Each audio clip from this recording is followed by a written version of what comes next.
কেনার জন্য অনেক কষ্ট করছি। কখনো মানুষের বাসায় কাজ করছি, কখনো হোটেলে যাইয়া প্লেট ধুয়ে দিছি।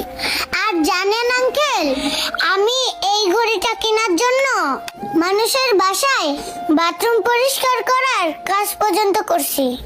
কি বলতেছো মামুনি? এই ঘড়িটার ভিতর কি এমন আছে যেটার জন্য তুমি মানুষের বাসায় বাথরুম পরিষ্কার করে সেই টাকা নিয়ে এখানে আসছো ঘড়িটা কেনার জন্য? আঙ্কেল শুনেন তাহলে, আগামীকাল আমার বাবার জন্মদিন। বাবার নাকি স্মার্ট ঘড়ি অনেক পছন্দ। তাই আঙ্কেল, আমি আমার বাবার জন্মদিনে এই ঘড়িটা উপহার দিতে চাইছিলাম।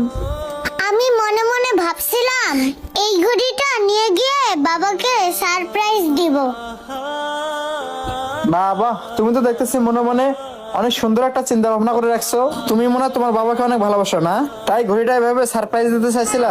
হ্যাঁ আঙ্কেল, আমি আমার বাবাকে অনেক ভালোবাসি। মনে হয় না আঙ্কেল, আমি আমার বাবার পছন্দের ঘড়িটা বাবাকে আমি গিফট করতে পারবো, কারণ আমার বাবার পছন্দের ঘড়িটা আপনারা তো নিয়ে নিছেন। ভাতিজা, তুমি এক কাজ করো, এই ঘড়িটা ওই পিচ্চি মায়াকে দিয়ে দাও, আর তোমার জন্য আমি অন্য একটা ঘড়ি কিনা দিচ্ছি।